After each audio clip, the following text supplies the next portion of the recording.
मेरे साथ इस वक्त केंद्रीय मंत्री चिराग पासवान मौजूद है बातचीत करने के लिए। और सबसे पहले तो ये कि आप इतने समय से खामोश हैं और खामोशी में ही आप कई ऐसे आपने फैसले लिए हैं जिससे ये मैसेज जाता है कि आप सहयोगी दल हैं, एनडीए के घटक दल हैं, उसके बावजूद आप असहमत दिख रहे हैं सरकार की कई योजनाओं पर। ऐसा क्यों? कोई असहमति नहीं है। जिन विषयों का आप जिक्र कर रही हैं उस पर सहमति से ही फैसला लिया गया है। लेटरल एंट्री का शायद आप जिक्र कर रही हैं, उसमें भी ये सहमति बनी। और मैं धन्यवाद दूंगा मेरे प्रधानमंत्री जी का कि उन्होंने अनुसूचित जाति जनजाति समाज से, पिछड़ा वर्ग से आने वाले लोगों की भावना को सम्मान देने का काम किया। और जो ये फैसला लिया गया था एडवर्टीजमेंट के मामले से, जो लेटरल एंट्री होनी थी उसको विड्रॉ किया गया। और यही खूबसूरती है हमारी सरकार की, जहां, और ये खूबसूरती है और यही कारण है मेरे प्रधानमंत्री जी का इतना लोकप्रिय होने का, कि प्रधानमंत्री हर किसी की सुनते हैं, बातों को समझते हैं और उसके आधार पर वो फैसला लेते हैं। और ये फैसला भी सबके सुझावों को मद्देनज़र रखते हुए प्रधानमंत्री जी के द्वारा लिया गया, जिसके लिए देश की एक बड़ी आबादी अनुसूचित जाति जनजाति पिछड़ा वर्ग से आने वाले लोग उनका धन्यवाद करते हैं। और ये विश्वास पुनः मेरे प्रधानमंत्री जी ने इस समाज का जीतने का काम किया कि ये प्रधानमंत्री जी की ही क्षमता है कि वो हमेशा सामाजिक न्याय की धरोहर को वो संभाल कर रखें। ये क्षमता मेरे प्रधानमंत्री जी में है कि समाज के ऐसे वर्ग जो कि आज भी हाशिए पर पड़े हैं, उनका हाथ पकड़कर उनको मुख्य धारा के साथ जोड़ें।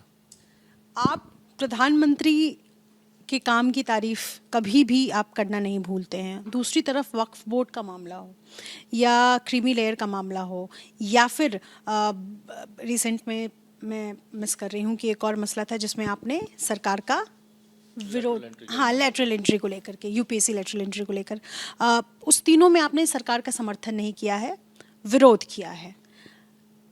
ये क्या आप अपने वोटर्स हैं उसको मैसेज देने की कोशिश कर रहे हैं? बिल्कुल विरोध नहीं है। देखिए, जहाँ तक रही बात वक्फ बोर्ड के मामले की, हम लोग इस बात को लेकर बहुत खुश हैं। और मैं पुनः मेरे प्रधानमंत्री जी और हमारी केंद्र सरकार का मैं धन्यवाद देता हूँ कि ये जेपीसी को ये मैटर रेफ़र किया गया है। और जेपीसी को ये मैटर रेफ़र करने का मतलब जितने कंसर्न स्टेक होल्डर्स हैं सबको अपनी बातें रखने का मौका मिलेगा। और ऐसे में जब सबको बातें रखने का मौका मिलेगा, मुझे नहीं लगता कि कोई भी पक्ष इसमें से नाराज़ हो सकता है। और इससे बेहतर डिसीजन, देखिए, अगर आप कोई चीज़ जिनकी बेहतरी के लिए लेकर आ रहे हैं उसको भी ये समझना ज़रूरी है कि ये आपके बेहतरी के लिए ही है। और वो तभी समझेगा जब उसके ऊपर राउंड्स ऑफ डिस्कशन होती हैं। और उसका मौका मेरे प्रधानमंत्री जी और हमारी केंद्र की सरकार ने दिया जेपीसी का गठन करके, और वहाँ पे वो मामला है। अब उसके बाद जेपीसी जो भी निर्णय लेती है पूरी तरीके से मेरी पार्टी उस फैसले के साथ होगी। जेपीसी का जो भी फैसला आएगा, क्योंकि वहाँ पे सारे स्टेक होल्डर्स को अपनी बातें रखने का मौका मिला, उसका जो भी फैसला आएगा पूरी तरीके से मेरी पार्टी लोक जनशक्ति पार्टी रामविलास उस फैसले का समर्थन करेगी। जहाँ तक बाकी इश्यूज़ का आपने जिक्र किया, पुनः मैं वही बात दोहराऊंगा कि मेरे प्रधानमंत्री जी ने हर वर्ग का ध्यान रखा। एक ऑब्जर्वेशंस आई अनुसूचित जाति को लेकर सुप्रीम कोर्ट के द्वारा, और वहाँ पे जिस तरीके से क्रीमी लेयर के प्रावधानों का और वर्गीकरण का जिक्र किया गया, उस कैबिनेट की मीटिंग में मैं भी मौजूद था, जहाँ पे मेरे प्रधानमंत्री जी ने खुद सामने से, बिना किसी के इस विषय को उठाए हुए, खुद उन्होंने इन बातों पर चिंता जाहिर की। और उन्होंने स्पष्ट किया, देश का प्रधानमंत्री अनुसूचित जाति वर्ग से आने वाले लोगों को इससे बड़ा विश्वास और क्या दिला सकता है, जहाँ पे लोग आरक्षण को लेकर भ्रम फैलाने का प्रयास करते हैं, जहाँ पे मेरे प्रधानमंत्री उस कैबिनेट की मीटिंग में बोलते हैं कि आरक्षण के प्रावधान उसी तरीके से लागू रहेंगे जिस तरीके से डॉक्टर बाबा साहेब भीमराव अंबेडकर ने इस व्यवस्था को तैयार किया था। तो ऐसे में ये तमाम वो विषय हैं। हाँ, जब ये विषय सामने आए, अब जैसे सुप्रीम कोर्ट का मामला की ऑब्जर्वेशन जब सामने आई, तो ज़रूर मेरी पार्टी ने भी अपना पक्ष वहाँ पे रखा। बट मेरा पक्ष और सत्ता पक्ष, भारतीय जनता पार्टी और प्रधानमंत्री जी का पक्ष एक ही पक्ष है। इवेंचुअली जब ये लेटरल एंट्री का भी मामला आया, तो मेरी बात हो या प्रधानमंत्री जी की बात हो या सरकार ने जो उसको रोल बैक करने का जो फैसला लिया, ये तमाम मत एक ही हैं। तो ऐसे में सरकार का विरोध करने का कोई मतलब ही नहीं है। विरोधी कह रहे हैं कि चिराग इन दिनों आंख दिखा रहे हैं। क्या कारण है, मुझे बताइए ना। देखिए, विरोधी तो ये बातें कहेंगे और उनको सूट करती हैं सारी बातें, उनकी राजनीति को सूट करता है कि मेरे भारतीय जनता पार्टी के बीच में दरारें रहें उनको कतई ये बात पसंद नहीं आती कि मैं क्यों मेरे प्रधानमंत्री जी को इतना पसंद करता हूं और क्यों मैं उनकी प्रशंसा करता हूं और क्यों मैं उनके हर फैसले के साथ मैं मजबूती से खड़ा रहता हूं। जब मैं गठबंधन का हिस्सा नहीं था तब भी क्यों मैं उनकी इतनी तारीफ़ें करता था या मैं उनका क्यों मैं साथ देता था, तो ये बात किसी को कभी पसंद आई ही नहीं।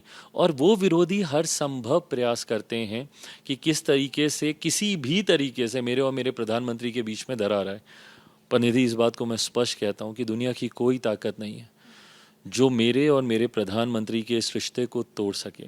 मैं कल भी मजबूती से उनके साथ था, मैं आज भी हूँ। और जो लोग ये सपना देखते हैं या जो लोग ये उम्मीद लगाते हैं कि अरे चिराग अलग हो जाएगा, 5 साल ये सरकार नहीं चलेगी, मैं दावे के साथ कहता हूँ ना सिर्फ ये सरकार 5 साल चलेगी बल्कि अगले 5 साल 29 के परिणामों में भी पुनः एक बार मेरे मौजूदा प्रधानमंत्री ही देश के प्रधानमंत्री बनेंगे और उस सरकार का भी मजबूती से समर्थन लोक जनशक्ति पार्टी रामविलास और चिराग पासवान करेगा। अब उस तस्वीर की चर्चा कर लेते हैं। एक तस्वीर बीते दिनों आई जिसमें पशुपति पारस, आपके चाचा, मुलाकात करते हैं अमित शाह से। ये तब होता है जब अभी वो कैबिनेट मंत्री नहीं है, उनका कोई भी सांसद नहीं है और वो उनकी पार्टी लगभग धराशायी हो चुकी है।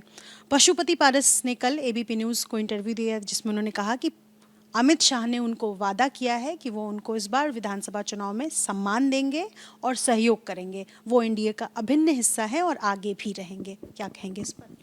मुझे इस बारे में कोई जानकारी नहीं, क्योंकि उन दोनों की मुलाकात हुई और उस मुलाकात में क्या हुआ क्या नहीं हुआ इस बात की ना मुझे जानकारी है ना मैं जानकारी लेना चाहता हूँ।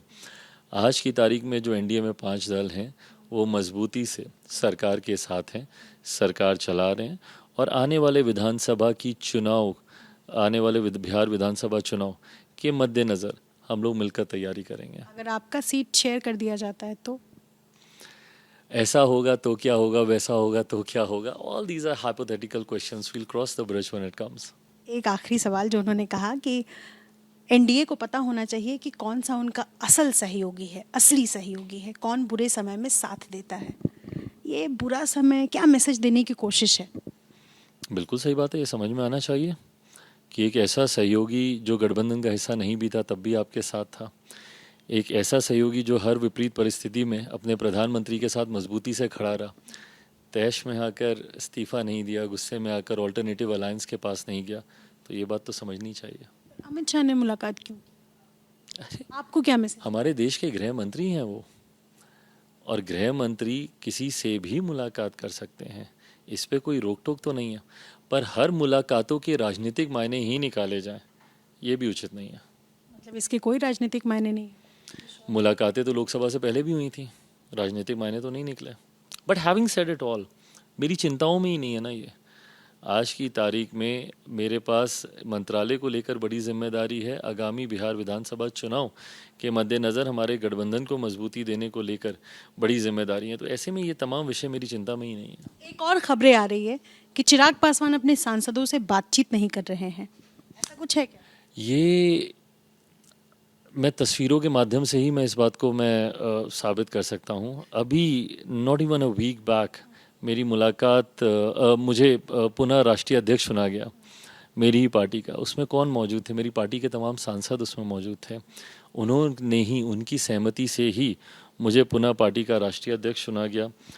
निरंतरता में हम लोग की कितनी मुलाकातें होती हैं, मुझे लगता है कि शायद इसको ऑब्वियस करना या इसको साझा करने का कोई मतलब नहीं है। मैं वही दोहराता हूँ कि ये वही सोच है जो साजिश लगातार रचने का प्रयास करती रहती है कि कैसे इसकी पार्टी टूटे। बल्कि मैं चाहूँगा कि इस सवाल का जवाब आप मेरे सांसदों से ही ले लें, वो खूबसूरती से इन तमाम सवालों का या इन तमाम आरोपों का जवाब दे देंगे। बहुत शुक्रिया बातचीत करने के लिए। अपने सहयोगी राजेश कुमार के साथ निधि श्री, एबीपी न्यूज़ दिल्ली।